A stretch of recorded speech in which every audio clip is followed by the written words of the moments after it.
Happy Wednesday, everyone.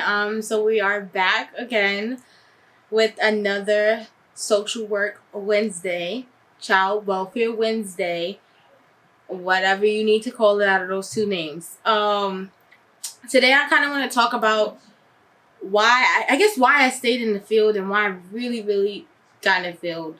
Because my first video I talked about just applying to jobs and just being content with whatever happened when I moved. But realistically speaking, when you apply to jobs, you read the description and you kind of know what you're getting into. And I think when I really started my first job out of college, in the child welfare field, I became confident that I could do this because of my own experience. So I have never been ashamed to talk about my own life experience. And family stuff, because you can't judge me if I'm talking about it. You can't shame me for my life because I'm shit. It was my life. I went through it and I know what happened, and I wouldn't be the person I am today if I didn't go through what I went through. So, growing up, I had my own experience with case planners, caseworkers, the child welfare field, with my parents. Well, with my mom. So, and it's just so weird. It's so crazy. So I remember being, I'm probably 8 or 9 years old, and having, caseworkers come to the home and check on my sister and I. And at my age, I'm like, who are these people? What are they doing in my house? Why are they checking my refrigerator? Why my mommy letting you check my refrigerator? Why are you asking me all these questions and looking at my body to make sure I don't got no marks? Yeah, I fell off a bike and that's why I got that mark on my knee. I didn't really understand, I guess, at the time. But the caseworkers were there because my mom was on drugs, using things she should have never been using, and not mentally being there like she should have been there. Kind of fast forward because I just don't want this to be a really long video, but I kind of always said at any interview I had, like, I want to make a positive experience for anybody I interact with in this field, because I know what it felt like to have those people walk in my home. And you meet people, people might forget your name, but they're never going to forget how you treat them. They're never going to forget your face once they see you again, right? So I might not remember those people's names, but I remember their faces. And the funny thing is, those people, the same people that were in my home at the time, I currently work for that agency in the same field. Those people are no longer there. It's whole new people within the last 4 or 5 years. But I was 8, 9 years old, 10 years old, and these people are in my house. And I'm now currently working for the same organization that came to check on me when I was just, a child. Now I'm a grown woman and I'm doing the same for the same, different families, trying to make sure kids are safe and okay. So this is why I still do what I do, because, like I said, people don't forget how you treat them.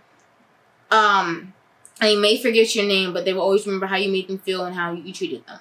And I remember, when we soon came to live with my grandmother. Well, I was 10, so that was 15 years ago, and my grandma raised me since, and she's no longer with us. And I remember, grandma's house has always been that safe house, and and if anybody who works in the field, like, before a child is placed into a new home, any home, even foster home, whatever home, grandma's home wasn't a foster home, but any new home, you have to ensure that home is safe. I used to think, why are these people making sure this is grandma's house? Grandma always has food. Grandma has a deep freezer and the freezer attached to the refrigerator that always has food. Why are you checking my grandma's fridge? Why are you asking me if grandma beats me? Does she yell or whatever this is? Is grandma nice? Do I like being at grandma's house? Yeah, everybody likes coming to grandma's house. It's grandma's house. Grandma has all the best toys. Grandma buys you Chinese food every Friday, and she lets you get whatever you want on the menu. So that I remember those things. Like, we used to sit and think, and then you kind of realize, oh, okay, maybe as you get older, you think, like, maybe those people came because I'm no longer going back to my mom. I'm staying with grandma. So they wanted to make sure I was safe and I was okay. And that grandma was going to be okay now with 2 young children who's, she's an old lady at the time. And now she has young kids again to raise. So when I go into these people's homes now, and I'm now a grown woman, and I wouldn't be the woman I am today if it wasn't for my grandmother, and my time with her, you kind of think like, even though this field is a pain in my butt, like, people won't forget. They won't forget you. They'll always remember you. You know, so I always tell clients when they get like successfully discharged and they move on, I'm like, if you ever need anything, even if it's just to talk, because, you know, we all go through hard times. And shoot, I'm going through a hard time. And who am I talking to? You guys. And, you know, you get in this field, and this field is not for the weak. Like, if you weak, boo-boo, we might reconsider. Because these people going to break you down limb by limb. And we get in this field to make a difference. Like, you have to wake up knowing that if Bill cursed you out today, Bill's gonna probably be okay with you tomorrow. Yeah. That's how it is. Like, so I am still in this field because I know even with my worst clients, there's like a handful of the best people that you're gonna meet in the bunch. And, you know, it's just, you meet some amazing people on the way. And I'm, like I said, when I say I'm still close to people, I'm still close to people that I've worked with, that, not co-workers, I'm talking about clients, kids, people I even end up moving on to next places, always say, like, can I call you if I want to talk? You know, especially the teenagers, you know. And it's just, I'm still in this field for a reason. Like, I feel like I'm still in this field for a reason, even though I know I need to get out, but that's just a whole nother.